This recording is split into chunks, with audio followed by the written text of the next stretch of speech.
1 that is the biology or introduction to biology. Previous lecture में हमने एक topic start किया था that is application of biology for the welfare of Mankind कि जो biology हम पढ़ते हैं उसकी क्या क्या जो है एप्लीकेशन है, कहाँ कहाँ वो यूज़ होती है। तो ये टॉपिक हमने स्टार्ट किया था और कुछ जो एप्लीकेशन है वो हम पहले डिस्कस कर चुके हैं लास्ट लेक्चर में, जैसे कि immunisation, antibiotic, radiotherapy, chemotherapy, hydroponic. तो आज जो हम पढ़ेंगे तो वो जो रह गया था क्लोनिंग। तो आज हम क्लोनिंग पढ़ेंगे और protection and conservation of environment पढ़ेंगे कि बायोलॉजी इन दोनों जो फील्ड है इनमें कैसे जो है अप्लाइड होती है। तो हमारा जो टॉपिक था application of biology for the welfare of Mankind में हमने कुछ एप्लीकेशन को डिस्कस कर लिया। तो आज हम इसकी जो एप्लीकेशन को डिस्कस करेंगे वो है cloning. What is cloning? The production of duplicate copies of genetic material, either cells और एंटायर मल्टीसेलुलर लिविंग ऑर्गेनिज्म। ठीक है ना, जब भी बॉडी में प्रोडक्शन होती है किसी भी जेनेटिक मटेरियल की डुप्लीकेट कॉपी का बन जाना, उसको हम कहेंगे क्लोनिंग। चाहे वो सिंगल सेल हो, सिंगल सेल की कॉपी बन जाए, चाहे या फिर एंटायर मल्टीसेलुलर लिविंग ऑर्गेनिज्म की कॉपी बन जाए, जेनेटिक मटेरियल की कॉपी बन जाए, उसको हम कहेंगे क्लोनिंग। इस बॉडी में कोई भी सेल अगर डुप्लीकेट बन रहा है, ठीक है, तो हम बोलेंगे क्लोनिंग हो रही है। या फिर कोई मल्टीसेलुलर ऑर्गेनिज्म बन रहा है तो ये हम उसको कहेंगे क्या है, ये क्लोनिंग है। It occurs naturally in plants and animal. अच्छा, ये क्या होता है कि क्लोनिंग जो है ये नेचुरली प्लांट्स में भी होती है और एनिमल्स में भी होती है। आजकल तो जो है आर्टिफिशियली भी ये हो रहा है काम क्लोनिंग का, लेकिन नेचुरली ये प्लांट्स और एनिमल में जो है ये होती है। ठीक है, the copy is referred as clone. वो जो कॉपी बन रही है किसी भी सेल की या फिर किसी भी लिविंग ऑर्गेनिज्म की जो कॉपी बन रही है वो क्या है, उसको हम क्या कहेंगे, उसको बोलेंगे हम क्लोन। एमसीक्यू में पूछा जाता है आप लोगों से कि जो कॉपीज बनती है क्लोनिंग में उसको क्या कहते हैं, क्या तो आपको पता होना चाहिए कि उसको क्लोन कहते हैं। ठीक है ना, हम कॉमन एग्जांपल्स अगर हम एग्जांपल की बात करें तो identical twins, development of tumour and cancer. ठीक है ना, आइडेंटिकल ट्विंस मीन्स जो ट्विंस होते हैं, ठीक है ना, जो जुड़वा बच्चे होते हैं, ठीक है ना, उनमें जो आइडेंटिकल ट्विंस है इनकी दो तरह के टाइप्स है ट्विंस की। एक होते हैं आइडेंटिकल ट्विंस और एक होते हैं non identical twins. Identical twins वो ट्विंस होते हैं जो बिल्कुल सेम कॉपी होते हैं। इसलिए डुप्लीकेट कॉपी है तो हमने पहले भी बात की थी कि डुप्लीकेट कॉपी चाहे बने किसी भी लिविंग ऑर्गेनिज्म की, चाहे किसी सिंगल सेल की, तो क्लोनिंग में आएगा। तो डुप्लीकेट ऑर्गेनिज्म बन रहा है, मतलब एक में भी बिल्कुल उसकी तरह सेम उसकी कॉपी बन रही है, तो ये आइडेंटिकल ट्विंस भी क्लोनिंग में आता है। देन है डेवलपमेंट ऑफ ट्यूमर, जो बॉडी में ट्यूमर बन जाते हैं वो भी क्योंकि डुप्लीकेट सेल हो रहे होते हैं, जैसे कैंसर सेल होते हैं। आपने सुना होगा कि कैंसर सेल जो है बहुत जल्दी जो है उनकी प्रोडक्शन होती है, तो वो कॉपीज बन रही होती है। ठीक है ना, तो वो भी क्या है, वो क्लोनिंग में ही आता है। तो आपको एग्जांपल भी याद होनी चाहिए कि एग्जांपल जो क्लोनिंग में क्या है, identical twins, development of tumour and cancer. ठीक है ना, और अच्छा, नॉन आइडेंटिकल ट्विंस क्लोनिंग में क्यों कंसिडर नहीं किया जाता, क्योंकि उसमें बिल्कुल सेम जेनेटिक मटेरियल कॉपी नहीं होता, कुछ चेंजिंग हो रही होती है। आप देखते हैं कि कुछ जैसे बच्चे होते हैं, ठीक है ना, तो वो से या तो जैसे कोई एक बॉय हो गया और एक गर्ल्स, ठीक है ना, तो ट्विंस में, ठीक है ना, तो उनके फीचर तो चेंज होते हैं। या फिर वैसे अगर दोनों बॉय या दोनों गर्ल्स भी हैं तो उनके फीचर तो चेंज होते हैं, तो वो नॉन आइडेंटिकल होते हैं। लेकिन जो बिल्कुल सेम होते हैं, जो डुप्लीकेट कॉपी होती है, तो वो क्या होते हैं कि वो बिल्कुल सेम होते हैं। अगर बिल्कुल फीचर उनके सेम होते हैं और उनके जो है, अगर बॉय है तो दूसरा भी बॉय ही होगा, अगर गर्ल है तो दूसरी भी जो है गर्ल की होगी, बेबी गर्ल की होगी। ठीक है ना, तो इसलिए कह रहे हैं कि डुप्लीकेट कॉपी बन रही तो क्या है, क्लोनिंग में इंक्लूड है। जैसे क्लोनिंग की टाइप को हम डिस्कस करेंगे। हमने पहले डिस्कस कर दिया two types of cloning, natural cloning and artificial cloning. ठीक है ना, नेचुरल क्लोनिंग कौन सी क्लोनिंग होती है, जो नेचुरली होती है, मीन्स इसमें हम एग्जांपल देंगे ट्विंस की। ठीक है ना, ट्विंस जो होते हैं वो नेचुरली होते हैं, ठीक है ना, तो इसलिए हम नेचुरल क्लोनिंग का नाम देते हैं इसको।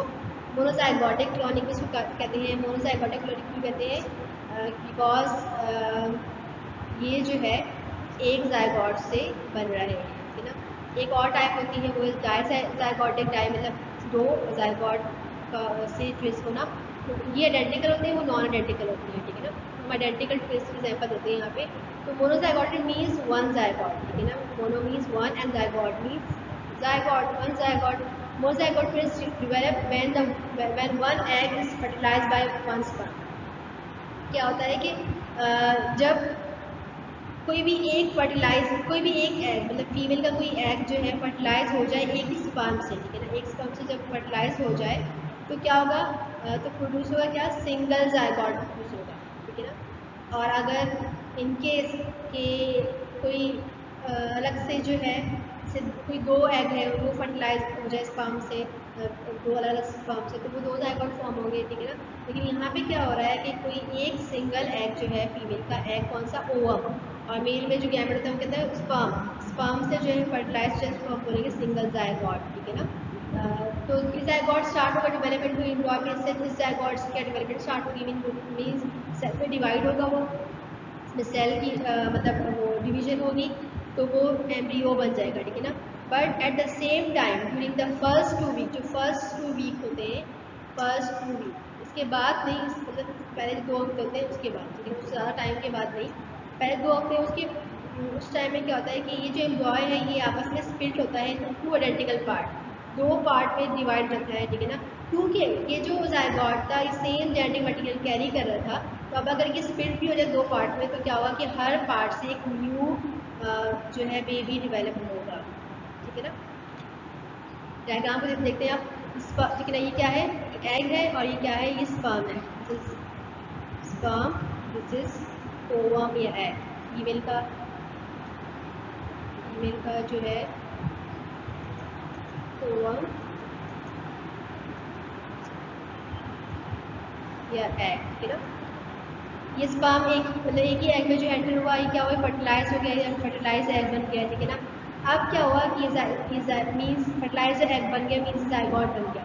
अब इसमें जो फर्स्ट, हम कह रहे हैं फर्स्ट 2 वीक, इसमें जो है ये दो, उसमें किसी भी वजह से क्या हुआ, 2 पार्ट में क्या हो गया, फर्टिलाइज एग डिवाइड हो गया 2 पार्ट में, आइडेंटिकल पार्ट में। अब क्या होगा कि हर पार्ट से, क्योंकि ये सेम जेनेटिक मटेरियल कैरी कर रहा है, तो हर पार्ट से एक न्यू बेबी जो है डेवलप होगा, ठीक है ना, 1 और 2, और ये बिल्कुल सेम हो गया, आइडेंटिकल होंगे, इसलिए इनको आइडेंटिकल ट्विन्स कहा जाता है, क्योंकि ये एक ही जाइगोट से बने हैं, सेम जेनेटिक मटेरियल है, तो बिल्कुल सेम होंगे ये, और सेम जेनेटिक मटेरियल होगा, इसलिए इनको आइडेंटिकल ट्विन्स भी कहा जाता है, और मोनोजाइगोटिक ट्विन्स भी कहा जाता है, because they develop from single zygote, इसलिए जो है उनको मोनोजाइगोटिक ट्विन्स भी कहा जाएगा और आइडेंटिकल ट्विन्स भी कहा जाएगा, जो कि नेचुरल क्लोनिंग की एग्जाम्पल है, ठीक है ना। ये तो नेचुरल क्लोनिंग हो गई। अच्छा, हम बात करते हैं आर्टिफिशियल क्लोनिंग की। What is the artificial cloning. Natural cloning होती है जो कि नेचुरली होती है, और आर्टिफिशियल मीन्स जो करवाई जाती है, ठीक है ना। ये बहुत ही एडवांस जो है टेक्निक है, ठीक है ना। Artificial cloning has been focus of attention in biological science, ठीक है ना। अच्छा, क्या हुआ कि जो आर्टिफिशियल क्लोनिंग है इस पर जो है ना बायोलॉजिकल साइंस है जो ना बहुत ज़्यादा जो है इस पर फोकस किया जा रहा है, ठीक है ना, बायोलॉजिकल साइंस में, ठीक है ना। और जो बायोलॉजिस्ट हैं इस पर बहुत ज़्यादा वर्क कर रहे हैं, ठीक है ना, क्योंकि एडवांस टेक्निक से उनको कोशिश कर रहे हैं कि ज़्यादा जो है वो आर्टिफिशियल क्लोनिंग करने में कामयाब हो, ठीक है ना। इसमें क्या होता है कि ओके, ये पॉसिबिलिटी है कि पीपल माइट बी क्लोन, कि लोगों को क्लोन किया जा सकता है from the cell of a single adult human being, ठीक है ना। एक सिंगल एडल्ट ह्यूमन बीइंग के सेल से जो है लोगों को जो है मे बी क्लोन करवाया जा सकता हो, ठीक है ना, और इसके ऊपर बहुत स्टडी हो रही है, ठीक है ना। देखिए बायोलॉजिस्ट ने क्या हो कि लोअर मैमल्स में तो ये काम किया है और सक्सेसफुल भी रहे हैं, लेकिन एडवांस जो मैमल्स है, मीन्स कॉम्प्लेक्स जो मैमल है, उन पर वर्किंग फिलहाल अभी तक नहीं हुई, लेकिन वर्किंग चल रही है, ठीक है ना। तो क्या आर्टिफिशियल क्लोनिंग क्या है कि रिसेंटली कुछ कौन सा एक्सपेरिमेंट था जो इन्होंने बायोलॉजिस्ट ने किया था। तो रिसेंटली एक शीप थी, उसको नाम दिया गया डॉली, ठीक है ना। डॉली शीप थी जिसको जो कि हाईली सक्सेसफुल क्लोन था, ठीक है ना, किसका, सोमैटिक सेल से जो है इसको बनाया गया था, इसको क्लोन किया गया था। सोमैटिक सेल कौन से सेल होते हैं, वो सेल जर्म सेल के अलावा जितने भी सेल है बॉडी में वो सब सोमैटिक सेल है, ठीक है ना। जर्म सेल्स कौन से होते हैं, मेल का स्पर्म और फीमेल का ovum, these are germ cell. इसके अलावा जो जितने भी बॉडी में सेल हैं, चाहे वो लिवर सेल है, स्किन सेल है, ठीक है, ब्रेन के सेल है, जितने भी सेल है बॉडी में, तमाम सेल को सोमैटिक सेल कहते हैं। तो डॉली को जो है ना क्लोन किया गया था एक सोमैटिक सेल से। कब? ये 1997 में जो है क्लोन किया गया था, उसको नाम डॉली दिया गया है, ठीक है ना। अच्छा, अब आप सोच रहे हो कि सोमैटिक सेल से कैसे जो है ये रिप्रोडक्शन होती है। रिप्रोडक्शन के लिए तो मेल एंड फीमेल गैमेट्स जो होते हैं, जो सेल जर्म सेल होते हैं, जो मेल स्पर्म एंड ओवम जो होता है, ठीक है ना, वो ही यूज होते हैं, ठीक है ना। तो कैसे सोमैटिक सेल से, तो यही आर्टिफिशियल क्लोनिंग है, मतलब यही कि एक सोमैटिक सेल से जो है जो से एक क्लोन बनाया जा सकता है, ठीक है ना। तो ये आगे हम स्टडी करेंगे कि कैसे होता है कि सोमैटिक सेल में ऐसी क्या खास बात होती है जिससे जो है कंप्लीटली क्लोन बनाया जा सकता है, ठीक है ना। ये डॉली है, इसको ये शीप है जिस डॉली का नाम दिया गया था, जो कि क्लोन की गई थी, ठीक है ना। और क्लोनिंग जो है ह्यूमन सेल की जो है जैसे कि लिवर सेल है, स्किन सेल है, ब्लड सेल, ठीक है ना, इनको जो है इनके बारे में जो बायोलॉजिस्ट है, ठीक है ना, वो बहुत होपफुल है कि इन तमाम ह्यूमन ऑर्गन्स को फ्यूचर में, ठीक है ना, लेबॉर्ट्री में आर्टिफिशियल जो है क्लोनिंग के ज़रिए जो है इसको बनाया जा सकता है, ठीक है ना। तो अगर ये हो जाए तो ये मीन्स इसकी क्या हो जाएगी, बहुत सारे फ़ायदे भी हो जाएंगे, क्योंकि लिवर ट्रांसप्लांट में या फिर स्किन की कोई प्रॉब्लम हो उसके असल में, या फिर ब्लड ट्रांसफ्यूजन में क्या होगा कि इजीली अवेलेबल होंगे और इजीली जो है इनको ट्रांसप्लांट कर दिया जा सकता है, ठीक है ना। तो ये आर्टिफिशियल क्लोनिंग, ये जो लेबॉर्ट्री में की जाती है और जो नेचुरल नहीं होती हो, लेबॉर्ट्री में करवाई जाती है, साइंटिस्ट या बायोलॉजिस्ट जो करवाते हैं उसके, that is called artificial cloning. तो हम क्लोनिंग के बारे में डिस्कस करते हैं कि क्लोनिंग, जैसे मैंने कहा कि सोमैटिक सेल से डॉली जो थी, सोमैटिक सेल से जो है जो क्लोन किया गया है तो कैसे किया गया है, ठीक है ना। तो अब देखिए नॉर्मल डेवलपमेंट क्या होता है कि नॉर्मल डेवलपमेंट होता है कि किसी मेल का स्पर्म लिया, जिससे क्लोनिंग की बात होती है, ठीक है ना, किसी मेल का स्पर्म लिया, किसी फीमेल का जो है ओवम लिया, ठीक है ना, लेबॉर्ट्री में, ठीक है ना, लेबॉर्ट्री में, ठीक है ना। तो इनको फर्टिलाइज आपस में फ्यूज करवा के फर्टिलाइज करवा तो ज़ायगोट फॉर्म हो गया। अच्छा, इसमें क्या था कि हाफ नंबर ऑफ क्रोमोसोम थे, इसमें भी हाफ नंबर ऑफ क्रोमोसोम थे। फिर जब ये फ्यूज हो गया तो इसमें क्या हो गया कि कंप्लीट क्रोमोसोम आ गए, ठीक है ना, आ गए, ठीक है। इसमें 23 थे, इसमें 23 थे, और इसमें कितने हो गए 46, ठीक है ना।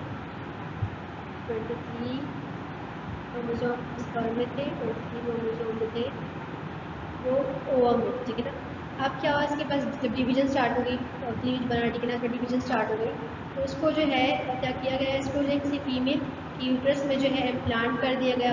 अब क्या हुआ कि इसमें जब इम्प्लांट कर दिया गया तो अब इसमें जो फर्दर डेवलपमेंट होगी उस फीमेल की बॉडी में होगी, और जो है नॉर्मली जो है डेवलपमेंट होगी, और जो है आगे जो है न्यू वन जो है बन जाएगा, डेवलप हो जाएगा, ठीक है। तो ये नॉर्मल डेवलपमेंट है, ठीक है ना। अब रिप्रोडक्टिव क्लोनिंग मतलब इसमें सोमैटिक सेल्स है, इसमें जर्म सेल यूज हुए, स्पर्म और ओवम दोनों यूज हुए हैं, ठीक है ना। हम क्लोनिंग जो कि सोमैटिक सेल से जाती है उसमें उसकी बात करते हैं, ठीक है ना।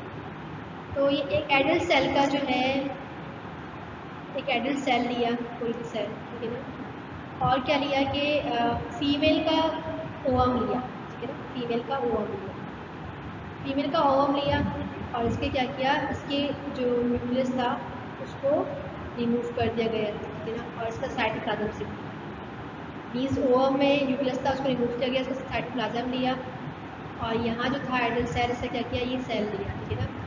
अब इस न्यूक्लियस को इसका जो न्यूक्लियस था, इसमें न्यूक्लियस था, इसने साइटोप्लाज्म रिमूव कर दिया, उसका जो न्यूक्लियस था ये सोमैटिक सेल को ही लिया, ठीक है ना। ये जर्म सेल एक सिंगल फीमेल का लिया, ठीक है ना।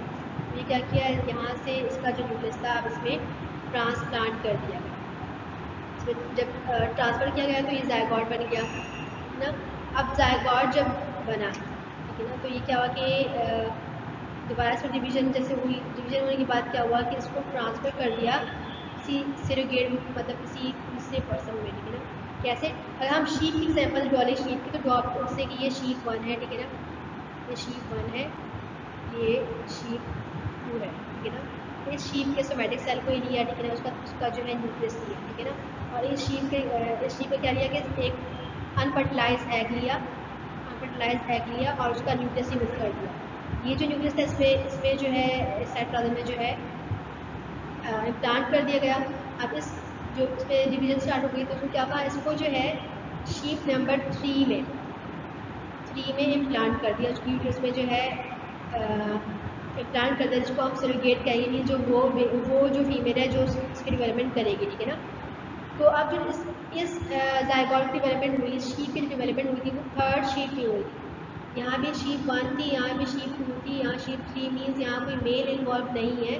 बस एक शीप का, फीमेल शीप का जो है सोमैटिक सेल लिया, दूसरी फीमेल शीप का जो है ओवम जो है उसका सिर्फ साइटोप्लाज्म लिया। तो मीन्स उसके साथ फीमेल के साइटोप्लाज्म कोई ऐसी चीज़ है जो कि डेवलपमेंट में हेल्प करती है। और इनको फ्यूज करने के बाद थर्ड शीट में उस यूट्रस में प्लांट कर देगा। अब उस जॉली की जो डेवलपमेंट थी, रिप्रोडक्शन थी, वो थर्ड मदर में होगी। लेकिन अब वो किसकी तरह होगी? वो जिसका न्यूक्लियस लिया गया होगा, मीन्स इस शीप 1 की तरह बिल्कुल सेम कॉपी होगी। ठीक है, तो जिसका न्यूक्लियस लिया जाएगा तो उसकी तरह सेम होगी, क्योंकि जेनेटिक मटीरियल सब उसमें से ट्रांसफर हो गया।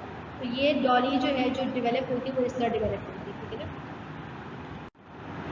सो what are the advantages of artificial cloning? क्या क्या फ़ायदे हैं, क्या क्या बेनिफिट्स हैं आर्टिफिशियल क्लोनिंग के?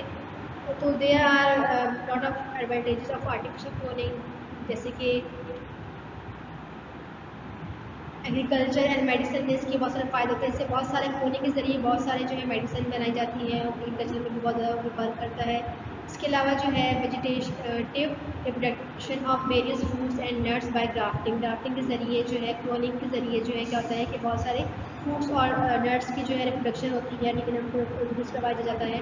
या ऐसे फ्रूट्स और ऐसे वेजिटेबल्स को इंट्रोड्यूस करवाना, की प्रोडक्शन करवाना कि जिसका मौसम ना हो, तो फिर भी जो है बहुत सारे फ्रूट्स आजकल जो है वेजिटेबल्स वगैरह आ रहे होते हैं, उनका मौसम नहीं भी होता तब भी आ रहे होते हैं। किसके ज़रिए आ रहे होते हैं? क्लोनिंग के ज़रिए ही आ रहे होते हैं। ठीक है ना। जैसे इसके अलावा इसमें भी बहुत ज़्यादा, इस टाइम में बहुत ज़्यादा उसके फ़ायदे हो रहे हैं। अच्छा, सबसे ज़्यादा जो इसका मेजर फ़ायदा हो रहा है कहाँ हो रहा है? डिजीज़ को ट्रीट करने में भी ये क्लोनिंग बहुत ज़्यादा वर्क करती है। ठीक है ना। और इसके अलावा जो है production of medically significant substance, जैसे कि इंसुलिन है, हार्मोन्स है कुछ जो है, और कुछ ये सब प्रोटीन्स है कुछ। ठीक है ना। ये जो है इससे बनाए जाते हैं। ठीक है ना।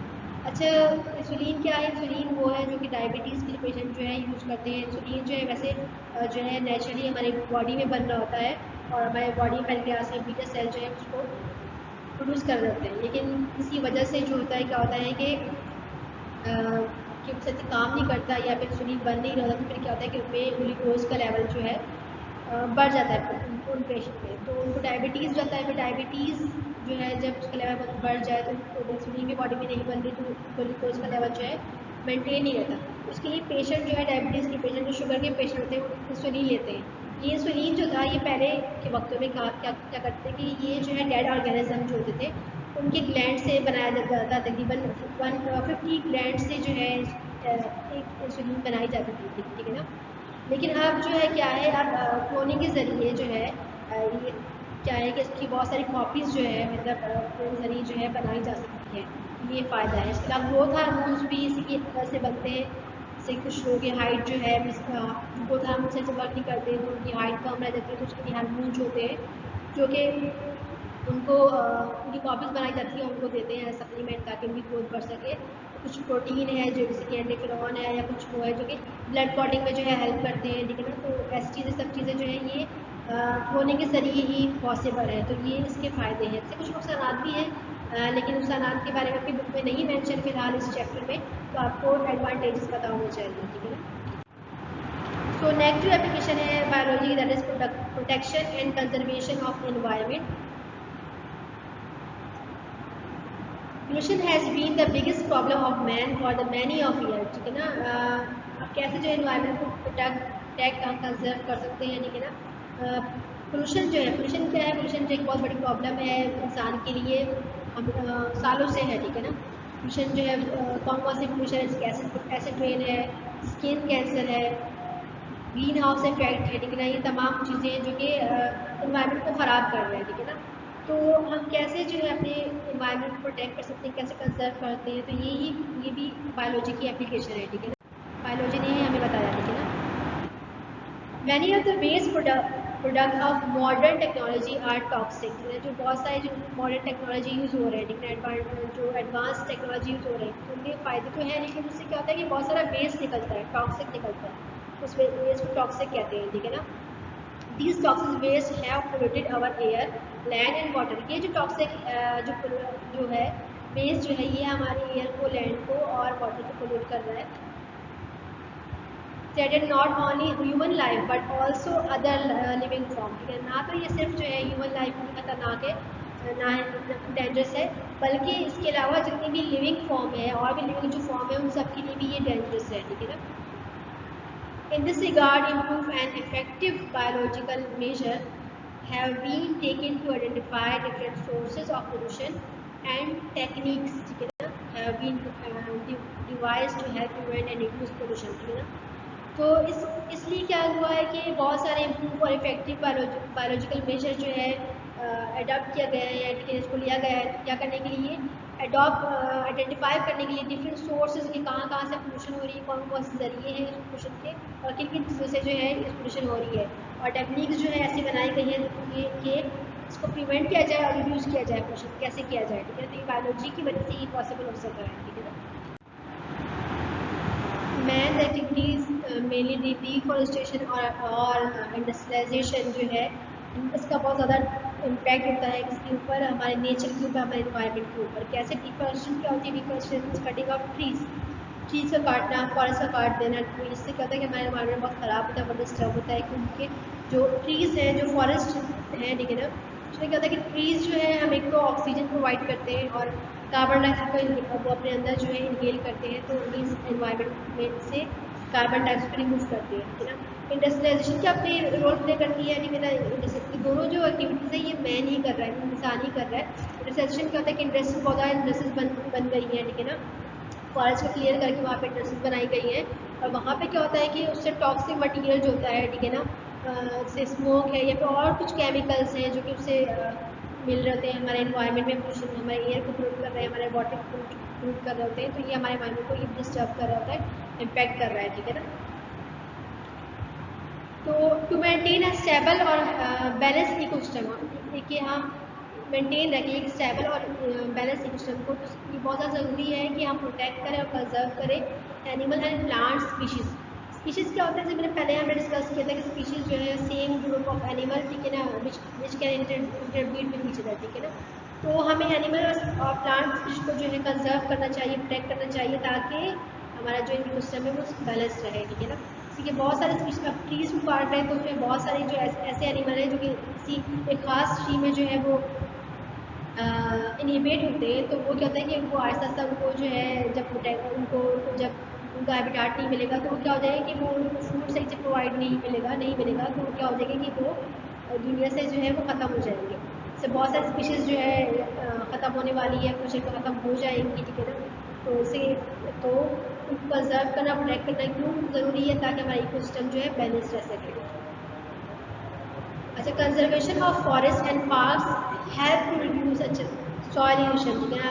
जब हम अगर हम फॉरेस्ट को प्लांट पार्क जो है इनको कंजर्व करेंगे, इनको बचाएंगे, इनको प्रोटेक्ट करेंगे, तो क्या होगा कि हमारी जो नेचर है, जो हमारा इन्वायरमेंट है, इससे सॉइल इरोशन का मसला ख़त्म हो जाएगा और फ्लडिंग का मसला भी ख़त्म हो जाएगा, ठीक है। डिफॉरेस्टेशन ही वजह है फ्लडिंग का और सॉइल इरोशन का, कि एक तो फॉरेस्ट जो है ऑक्सीजन प्रोवाइड करते हैं, दूसरा क्या करते हैं कि इसमें क्या होता है कि ज़मीन की तह को बहुत मजबूत से जड़ा होता है, पकड़ा होता है, ठीक है ना। तो फिर जब वहाँ से डिफॉरेस्टेशन होगी तो मीन्स वो ज़मीन को होल्ड करने वाला कोई चीज़ नहीं होगी, तो फिर इसीलिए उस एरिया में बहुत ज़्यादा सैलाब आते हैं, ठीक है ना। नेक्स्ट हमारा topic that is concept of biological control, ठीक है ना। कैसे जो है कोई भी जो बायोलॉजिकल प्रॉब्लम होती है उसको कैसे कंट्रोल कर सकते हैं, बायोलॉजिकल कंट्रोल के जरिए कैसे कंट्रोल कर सकते हैं, ठीक है ना।